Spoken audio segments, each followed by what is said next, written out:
오늘도 하나님의 은총과 사랑이 여러분과 가정에 넘치기를 주의 이름으로 축원합니다. 우리가 흔히 기독교의 신앙을 종교라는 말과 혼용해서 쓸 때가 많습니다. 그런데 우리가 근본적으로 말씀드리고 엄밀히 말하면 종교라는 말을 기독교에만 쓴다면 상관이 없지만은, 그러나 기독교뿐만 아니라 다른 곳에서도 종교라는 말을 쓰기 때문에, 그래서 원래 이 종교라는 말을 기독교에서는 쓰지 말아야 한다는 겁니다. 왜냐하면 종교의 시작 자체가 사람에 의하여 신 아닌 것을 신이라고 만들어 놓고 그거를 신이라고 신격화하는 곳에서부터 시작됐기 때문에, 종교는 사람이 만들어낸 것이라고 한다면 기독교의 신앙은 하나님이 하신 것입니다. 그러므로 하나님이 세계 모든 만물을 창조하시고 그 모든 만물을 운행하시는 분이시다 하는 겁니다.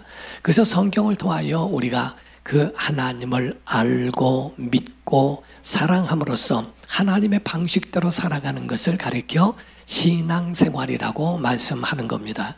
그래서 신앙생활이라고 이야기하는 것은 하나님을 더 아는 것, 그리고 믿는 것, 사랑하는 것. 오죽하면 성경에 요한복음 17장 3절에 말씀하기를 영생은 유일하신 참 하나님과 그의 보내신 자 예수 그리스도를 아는 것이다 라고 말씀했고요. 하나님이 세상을 이처럼 사랑하사 독생자를 주셨으니 이는 저를 믿는 자마다 멸망치 않게 하려 하심이라. 믿는 자에게 멸망하지 않게 하신다. 요한복음 3장 16절입니다. 그리고 요한의 아들 시몬아 네가 나를 사랑하냐 하고 물으시고 내 양을 먹여라 쳐라 먹이라 라고 하신 것은 요한복음 21장 15절에서 17절의 말씀을 가르쳐 하고 있습니다. 이와 같이 하나님을 알고 믿고 그 방식대로 그의 방법대로 하나님을 사랑하며 살아가는 것을 신앙생활이라고 하는 거거든요. 내 뜻대로 내 방식대로 내가 여유가 있는 대로 살아가는 게 아니라는 거지요. 그러므로 성경을 통하여 하나님을 알고 피조물을 알고 곧 우리를 알아가면서 살아가는 것은 우리에게 큰 힘이 됩니다. 우리가 심리학으로 보게 되면 우리가 심리학 가운데서 자화상이라는 표현을 합니다. 그래서 자아상이 되어야, 그래서 건강해야 삶도 건강하다 하는 이야기를 하죠. 이 자아상이라고 하는 말은 내 자신을 향하여 생각했을 때 내게서 떠오르는 이미지를 가르쳐서 자아상이라고 이야기를 하는 거거든요. 그럼 나라는 존재는 어떤 존재인가? 비뚤어져 있는 자아상을 가진 사람들은 나는 이 땅에 태어나지 말았어야 돼. 내가 왜 태어나는지 몰라. 나는 사람들에게 전도그릇이야. 살 가망이 없고 살 필요가 없어 라고 생각하고 비뚤어진 자아상을 갖게 되면 살아가는 삶도 결과적으로 비뚤어진 삶을 대부분 살더라는 겁니다. 그러나 건강하게 어렸을 적부터 부모의 사랑을 받으며 주변의 사람들에게 사랑을 많이 받고 성장하면 그 가운데 나는 이 땅에 꼭 필요해, 나는 많은 사람들에게 유익을 주는 사람이야 라고 하는 것으로 그렇게 인식하며 살아온 사람들은 건강한 자화상이 형성되게 되고 그의 삶도 그와 같이 건강하게 가더라 하는 겁니다. 그래서 신앙생활을 하게 되면 우리가 하나님 어떤 분이신가, 그리고 나라는 존재는 어떤 존재인가 라고 하는 것을 알아야 하는 것처럼, 우리가 신앙생활할 때 자기 자화상 같이 중요한 것이 나는 어떤 신앙인이냐 하는 겁니다. 자기 자신이 어떤 신앙인이냐에 대하여 자기 자신을 진단해 볼 필요가 있다는 거지요. 그래서 고린도후서 13장 5절을 보게 되면 너희는 믿음 안에 있는가 너희 자신을 시험하고 너희 자신을 확증하라. 예수 그리스도께서 너희 안에 계신 줄을 너희가 스스로 알지 못하느냐? 그렇지 않으면 너희는 버림받은 자니라. 너희가 믿음 안에 있는 사람인지 믿음 밖에 있는 사람인지, 너희가 교회 안에 있는 사람인지 교회 밖에 있는 사람인지 너희 자신을 시험하고 확증하라. 너희가 스스로 모른다면 넌 버림받은 사람이다 라고 경고하고 있지 않습니까? 그러므로 우리 자기 자신은 세상 살아가는 사람을 자연인이라 세상 사람이라고 표현한다면 신앙인들이라고 하면 내가 신앙인인지를 진단해야 되지 않는가? 요즘에는 코로나로 인해서 자기 자신을 자가키트라는 것을 하기도 합니다. 그래서 아침에 그 자가키트로 자기 자신을 검사를 했더니 음성으로 나온 거예요. 근데 몸이 안 좋아요. 그럼 저녁에 또 하지 않습니까? 그런데도 몸이 안 좋아요. 그 다음날 해보니까 양성이 나오기도 하지 않습니까? 등등 이와 같이 2년 전에 한 번 했던 거 가지고 지금까지 계속적으로 나는 건강하다고 말할 수 없고, 자기 자신을 그날 체크해 가면서 진단하는 것 같이 우리의 신앙생활도 이와 같이 진단이 필요하다는 거지요. 우리가 신앙인이냐 하는 것에 대하여 분명히 말씀하고 있는 겁니다. 그러므로 성도들이라면 우리가 신앙적 가치관을 소유할 뿐만 아니라 세상을 향하여 거룩한 전쟁을 선포하는 것도 옳다라고 보는 겁니다. 우리가 성경 구약을 볼진데 구약은 전쟁사로 볼 수도 있다는 거지요. 그것처럼 신약에 와서는 우리의 신앙생활 자체도 전쟁, 가히 말하기를 영적 전쟁으로도 그렇게 볼 수 있다고 하는 겁니다. 그래서 이 영적 전쟁을 향하여 우리가 어떻게 처신해야 될까? 군인 같은 마음 가지고 전쟁에 나가야 되지 않겠어요? 오늘날 신앙생활 하는 사람들은 마치 취미생활 하는 것처럼 우리가 취미에 있어도 그만 없어도 그만 해도 되고 안 돼도 되는 취미로 생각하는 일들이 있어요. 영적 전쟁에 있어서는 그렇지 않죠. 죽느냐 사느냐의 문제입니다. 우리가 하나님의 영원한 나라에 들어가느냐 지옥으로 나락에 떨어지느냐 하는 굉장한 문제가 우리 안에 남아있다 하는 겁니다. 그래서 전도라고 하는 것을 어떤 분은 그렇게 정의하기를 사탄에게 빼앗긴 영토를 되찾는 것이 전도다라고 이렇게 이야기도 합니다. 신앙생활은 이와 같이 영적 전쟁과 같으니 오늘 본문 말씀에 모세와 바로의 대화 가운데 그 다툼 가운데서 가히 읽어볼 수 있는 그런 장면이라고 보는 거예요. 애굽의 바로라고 할 때에 이 바로란 말은 임금이란 의미에서 바로 왕 이렇게 말하면은 사실 어원이 맞지 않는 겁니다. 바로라는 말은 임금이란 말인데 곧 왕이라는 뜻인데, 예를 들어서 임금인 왕이 이렇게 두 번 말을 하지는 않죠. 그래서 임금은 임금, 왕은 왕이라고 해서 애굽의 바로가라고 하든지 애굽 왕이 하든지 한 번만 말하게 됩니다. 왜냐하면 똑같은 의미를 가지고 있기 때문에 그렇습니다. 어쨌든 이 바로가 모세와의 대화 가운데서 얼마나 틈만 나면 하나님의 백성을 도와주지 않으려고 별의별 수단을 다 쓰면서 회유하고 또는 그들을 설득하고 그리고 또한 협박까지 하는 모습을 보게 됩니다. 출애굽기 5장 2절을 보니까요 말씀을 합니다. 바로가 이르되 여호와가 누구이기에 내가 그의 목소리를 듣고 이스라엘을 보내겠느냐? 나는 여호와를 알지 못하니 이스라엘을 보내지 아니하리라 이렇게 말을 하죠. 이와 같이 이 말 하나에는요 굉장한 이스라엘을 향하여 또 하나님을 향해서 하나님을 무시하는 교만과 불신과 사악한 욕심까지도 다 들어있는 말들이라고 보는 겁니다. 이와 같이 모세와 바로가 접전을 하고 있는데, 그러나 여러분이 한 가지 분명히 알고 시작해야 되는 것은 여러분과 저는 이 영적 전쟁을 이기려고 싸우는 게 아니라 이긴 싸움이라고 하는 겁니다. 이미 이겨놓고 싸우는 것이지 이기려고 싸우는 것이 아니라고 하는 사실이에요. 그래서 우리는 이 이긴 싸움에 대하여 또한 한 가지 아시는 것은 물론 다만 이것은 포장된 공짜로 주는 선물이 아니고 우리는 이 이긴 싸움도 이미 우리가 싸워서 쟁취해야 되는 숙제가 우리에게도 남아있다라고 보는 겁니다. 그래서 여기서 우리가 이 전쟁을 잘 이기기 위해서는 바로의 전략을 우리가 간파해야 한다는 겁니다. 이 바로가 가지고 있는 이 접근하는 공격이 1단계, 2단계, 3단계, 4단계로 넘어오면서 우리를 거기서 완전히 공격에 초토화를 시켜버리려고 하는 마귀의 공격이 그 안에 들어있더라 하는 겁니다.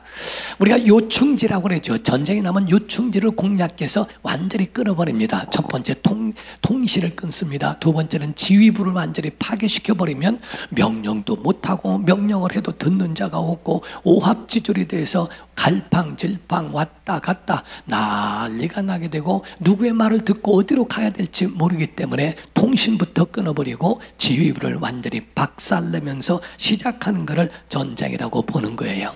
그래서 마귀는 이와 같이 바로는 마귀를 상징하고 있는데 곧 사람을 통하여 하나님의 사람 또 예수님을 공격하고 교회를 공격하는 겁니다. 그 중에 대표적으로 보게 되면 가룟 유다가 있는데 요한복음 13장 2절을 보게 되면은요, 마귀가 벌써 시몬의 아들 가룟 유다의 마음에 예수를 팔려는 생각을 넣었더라 그랬어요. 마음에 생각을 넣은 겁니다. 27절에 보니까요, 조각을 받은 후 곧 사탄이 그 속에 들어간지라 이렇게 되어 있습니다. 그러니까 마음을 공격하여 생각을 집어넣더니 나중에는 사탄이 들어가 완전히 점령해버리고 정복해버린 결과를 보게 되는 겁니다. 그래서 이 바로가 모세를 향하여서 하나하나 생각과 마음을 돌이키게 하려고 얼마나 갖은 수단을 다 쓰는지 모른다 하는 거지요. 일단은 모세는 바로에게 가서 거기에 대해서 자기의 의중, 하나님이 말씀하신 그 말씀을 전하여 지게 되는데, 그 바로에게 요청하는 그 요청은 하나님의 말씀이요, 광야에서 제사하겠다고 하는 그 하나님의 마음이었습니다. 출애굽기 5장 1절을 보면 그 후에 모세와 아론이 바로에게 가서 이르되 이스라엘의 하나님 여호와께서 이렇게 말씀하시기를 내 백성을 보내라. 그러면 그들이 광야에서 내 앞에 절기를 지킬 것이니라 하셨나이다. 이렇게 말했어요. 곧 광야로 가는 궁극적인 목적은 제사, 오늘날로 예배를 위해서 절기를 지키려고 광야로 간다라고 말씀을 하는 겁니다.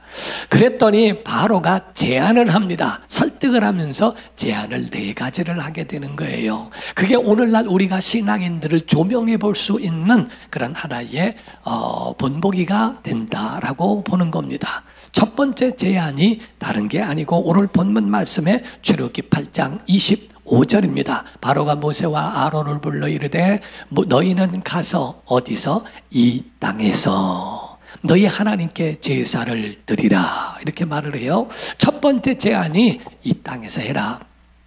너희는 어디 멀리 갈 이유가 뭐 있냐? 여기서 하면 되는 거지. 뭘 그렇게 광야까지 가서 제사할 필요 있냐? 그냥 제사를 여기서 해라 라고 하는 겁니다.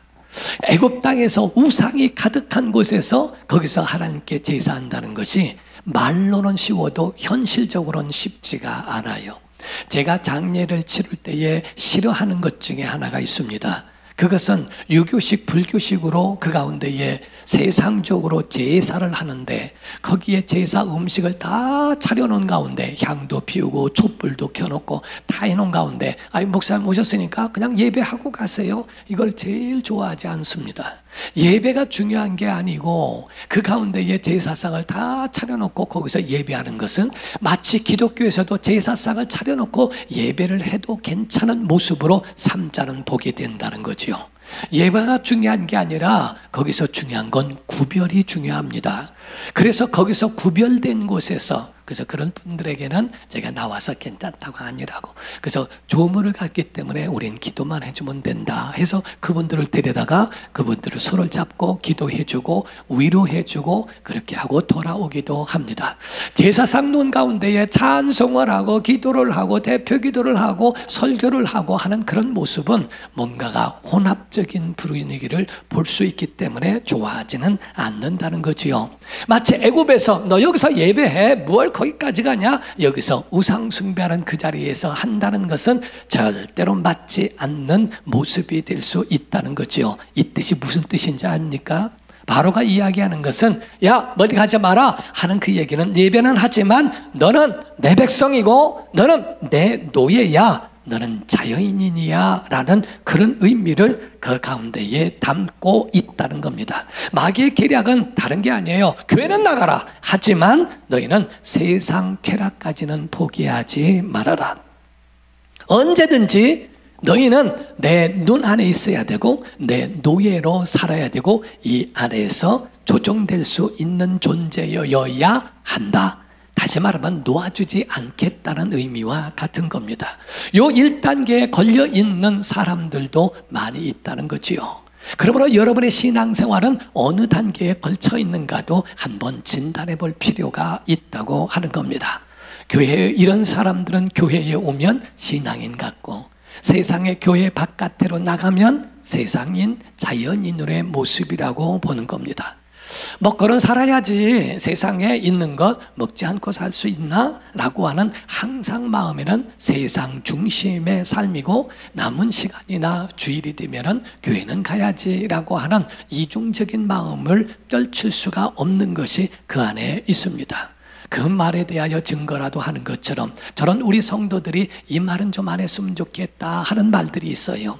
그 중에 하나가 보면은 신앙인들을 비난하는 내용들입니다. 보면 믿는 자가 더 악하더라, 믿는 자가 더 지독하더라, 믿는 자들이, 물론 믿지 않는 사람보다 믿는 사람들이 정말 더 악한 모습을 보일 수도 있지만, 그들을 비난할 때는 그렇게 보일 때도 있더라. 믿음을 갖고 있다고 하면서도 본이 되지 못할 때도 있는데 너무 안타깝다라고 차라리 그렇게 말하는 게 좋은데, 마치 그들을 비난하는 것처럼 막 이야기를 하지만 자기 자신도 그렇게 바람직한 믿음은 아닌 사람들을 많이 보게 되지요.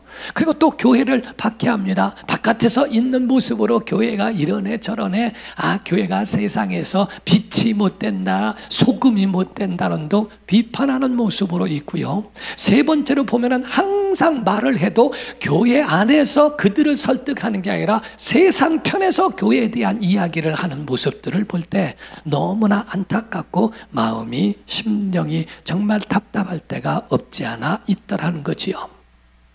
기왕에 말을 한다면 그렇게까지 할 필요가 있을까? 믿는 사람이 세상 사람보다 더하더라 라고 하는 것보다는 그런 부분을 좀 완화시켜서 교회를 보호하는 말들로 하는 것이 옳지 않을까? 애굽의 근성, 노예의 근성이라고 하는 것을 떠나지 못한 사람, 아직도 세상에 머물러 있는 사람은 믿는다고 하나 하나님의 백성도 하나님의 자녀도 될 수 없다고 하는 거지요. 우리가 외형적으로는 형식적인 그런 종교적 마음을 가지고도 있고 직분도 가지고 있을지 몰라도 그 속에 신앙적 가치관은 없는 사람을 바로 하나님의 사람이라고 볼 수는 없다는 겁니다.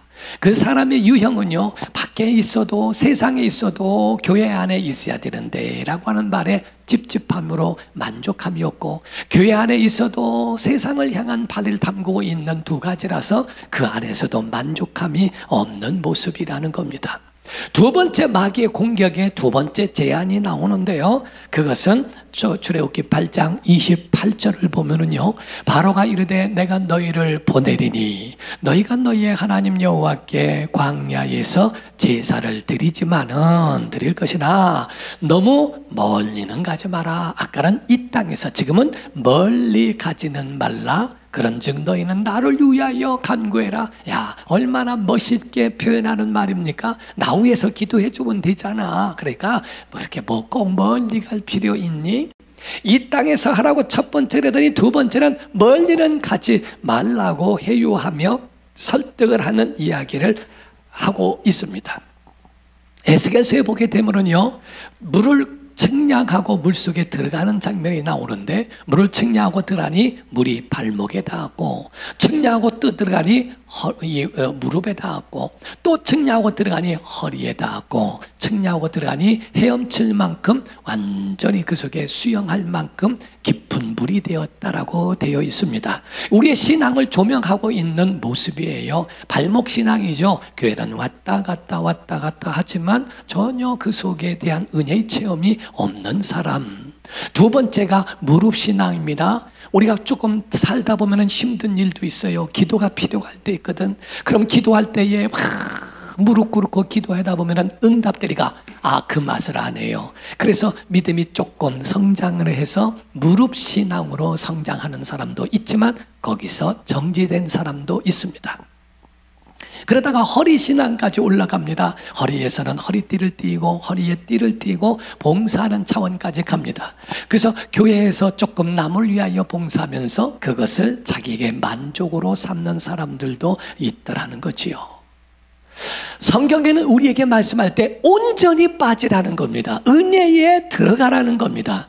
근데 그렇게 할 필요 있냐? 발목에서 머물기도 하고 또 무릎으로 끝나면 되는 거고 힘들면 기도하면 되는 거지. 무슨 교회에서 뭐 늘 밥을 주냐 떡을 주냐 그냥 거기에서 그렇게까지 빠질 필요는 없다라고 하는 겁니다. 야, 너무 유별나게 하지 마. 너무 멀리 가려고 하지 마 라고 하는 이야기입니다. 은혜 강에 빠질 필요가 있냐? 내가 어떤 사람 봤더니 교회 다니기 시작한다고 술도 끊고 담배도 끊고 무슨 재미로 사냐? 그거 오지랖이야. 너 그렇게까지 할 필요 없어. 뭐 교회 가더니 뭘 또 감동을 받았다고 눈물을 흘리며 줄줄 눈물이 와. 에이 그거 보니까 별로 그거 좋아 보이지 않더라 라고 하면서 마음에 감동이 와도 그것을 전혀 표현하지 못하게 하는 그러한 것으로 만들어 버린다는 거지요.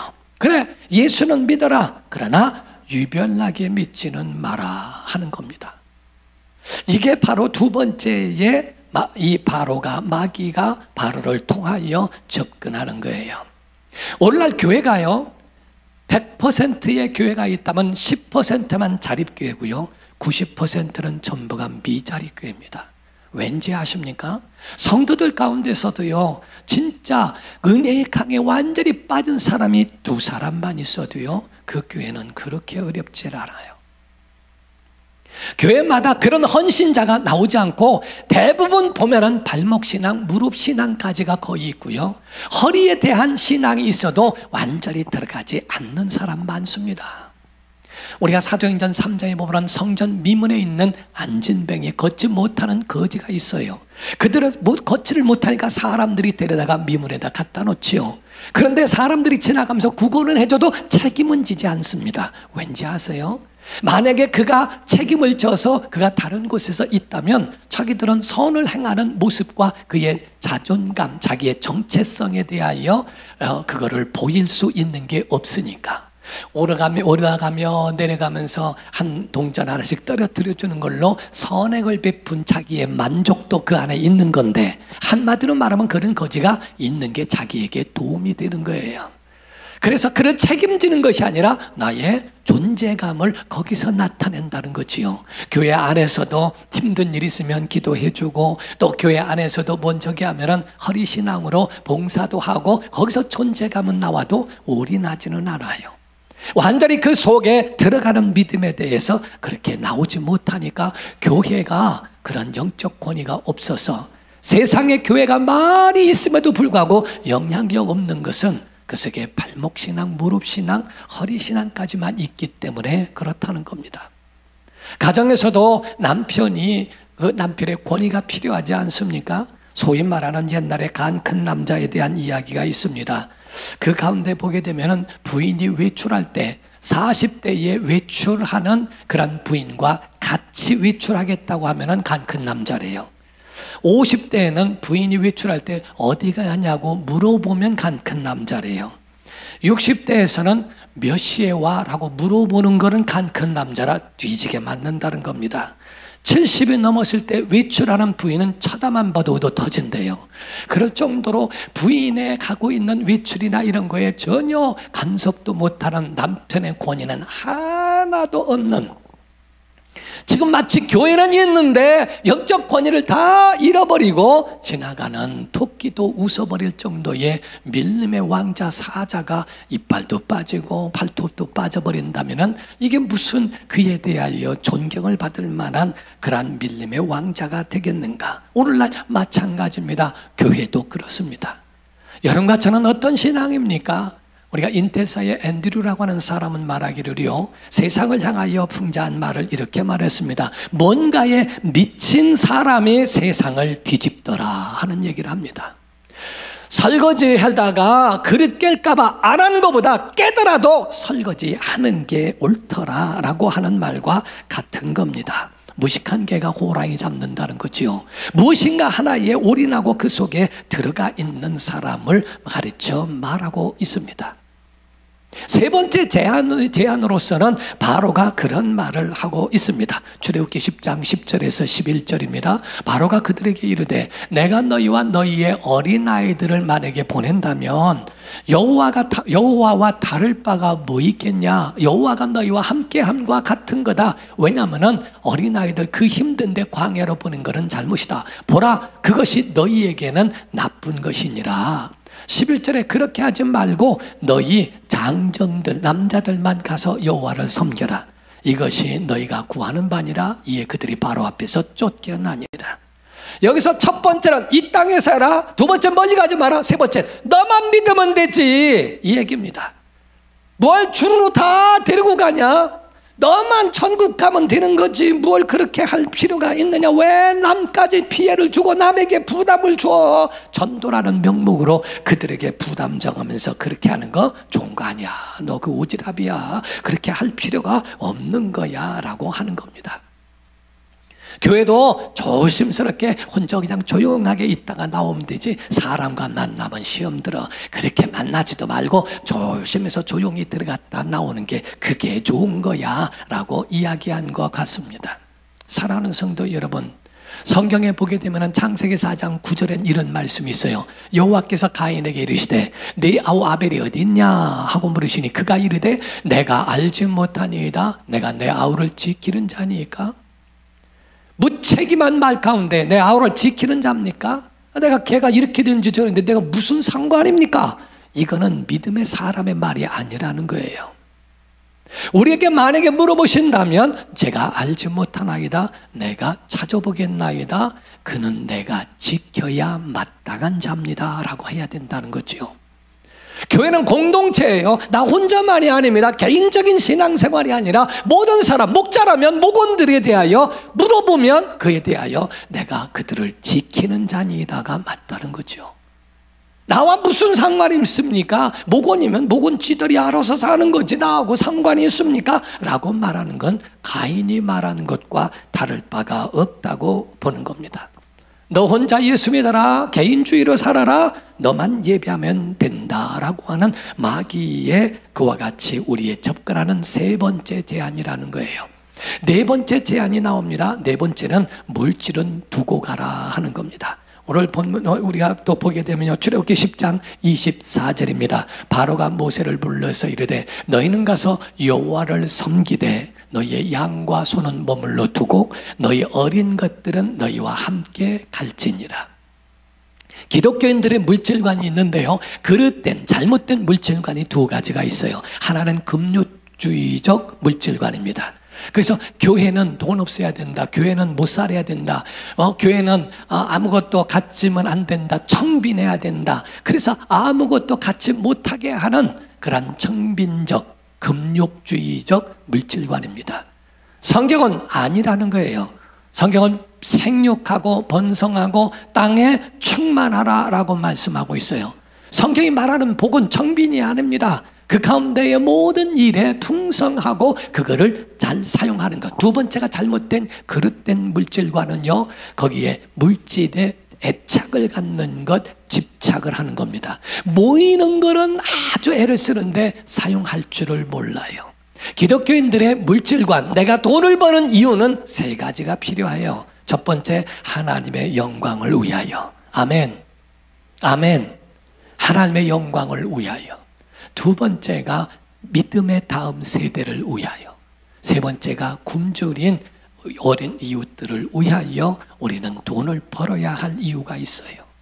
물론 우리가 여유가 없고 우리 필요를 채우기도 급급하고 힘들기는 하지만, 그러나 대부분의 사람들은 그 가운데에 자기만 아는 개인주의가 굉장히 많이 있더라 하는 거지요. 바로는 뭔가 생각해 주는 것처럼 이야기하지만 양과 소는 둬라 라고 이야기하는 거는요, 한마디로 양과 소는 뭡니까? 광야에 가면은요, 만나를 먹었어요. 반석에서 물을 마셨어요. 고기 먹고 싶다니까 메추라기를 하나님이 불러주셨어요. 그거를 다 먹지만은, 그러나 하나님께서 그것을 다 먹이시지만은, 그런데 왜 양이 필요하고 소가 필요할까? 제사 때문에 그런 겁니다. 하나님의 영광을 위하여 행할 그 모든 것들을 다 전부가 차단시키는 것과 같다는 거지요. 여기서 모세의 단호한 그의 단호함이 기록되어 있습니다. 출애굽기 8장 26절입니다. 모세가 이르되 그리함은 부당하니이다. 우리가 우리 하나님 여호와께 제사를 드리는 것은 애굽 사람이 싫어하는 바인즉, 왜냐하면 그들은 제사하지 아니하고 짐승을 섬기니까. 그런데 우리는 제사하니까, 그들을 죽이니까 애굽 사람들이 싫어하는 바인즉, 우리가 만일 애굽 사람의 목전에서 제사를 드리면 그들이 그것을 미워하여 우리를 돌로 치지 않겠습니까? 라는 말씀을 합니다. 한 군데 더 봅니다. 출애굽기 10장 25절 26절에 모세가 이르되 왕이라도 우리 하나님 여호와께 드릴 제사와 번제물을 우리에게 주어야 하겠고, 우리의 가축도 우리와 함께 가고 한 마리도 남길 수 없으니 이는 우리가 그 중에서 가져다가 우리 하나님 여호와를 섬길 것이며, 또 우리가 거기에 이르기까지는 어떤 것으로 여호와를 섬길는지 알지 못하기 때문에 다 가져가야 됩니다 하는 얘기예요. 그렇게 말하는 건 부당합니다, 불가합니다, 안 됩니다 라고 모세가 이야기합니다. 왜냐하면 애굽에 가지고 있는 애굽의 가치관과 우리가 틀리고, 주권, 사고방식, 사는 방식, 입맛, 우선순위가 달라. 그렇기 때문에 거기에 대해서 우리가 할 수 없다고 하는 표현을 하는 거죠. 그들은 제사하는 것이 아니라 제사에 대한 부분이 우리와 방식이 다른데 우리가 여기에서 하는 것을 그들이 과연 용납할 수 있다고 보십니까? 아닙니다 라고 하는 겁니다. 그래서 우리는 제사를 위하여 하나님 앞에 예배하기 위해서는 다 가져가야 됩니다. 우리는 우리 방식이 있습니다. 여러분, 저는 여러분에게 한번 도전을 주고 싶어요. 여러분과 저에게 있어서는 주 안에서 발목신앙에서 무릎신앙으로, 무릎신앙에서 허리신앙으로, 허리신앙에서 올라갔다면 은혜의 강물에 빠져버리는, 주 안에 완전히 몸을 담그는 주의 사람이 되기를 주 이름으로 축원합니다. 망하지 않습니다. 미치지 않습니다. 하나님은 우리에게 다 주셨는데 우리가 그 가운데 일부분을 하나님 앞에 나와서 되겠습니까? 하나님은 우리에게 아들을 주셨다는 건 다 주신 건데, 성경에 보면은 두 랩돈 한 고드란트, 그는 생활비 전부를 드렸다라고 하는 것처럼 다 주 앞에 드린 거라고 되어 있죠. 성경에 보면 하나님 앞에 나올 때에 일부분 드린 거 아닙니다. 다 주 앞에 드린 겁니다. 왜? 하나님이 우리에게 다 주셨기 때문에. 여러분, 믿음으로 살아가야 됩니다. 믿음으로 산 사람이 망했더라면 여기 있을 사람 하나도 없습니다. 우린 주 앞에 믿음으로 살았을 때 하나님이 우리 일을 해줬고, 우리가 주의 일을 할 때, 예배할 때 하나님은 우리 일을 해주시는 역사를 보게 됩니다. 이 가운데서 멈추지 말고 정지하지 말고 영생의 나라를 위하여 우리가 갈 때까지 끝까지 믿음으로 기독교적 신앙 가치관을 여러분 심령 가운데 세우셔서 우리 승리하고 영생을 취할 수 있는 복된 성도가 되기를 예수 이름으로 축원합니다. 기도하겠습니다. 이 시간에 다 같이 통성으로 기도할 때 하나님, 우리 안에 기독교 신앙적 가치관을 갖게 하여 달라고, 정말 하나님 우리에게 전부를 주신 것처럼 우리도 전부를 하나님 앞에 맡기고 살아가는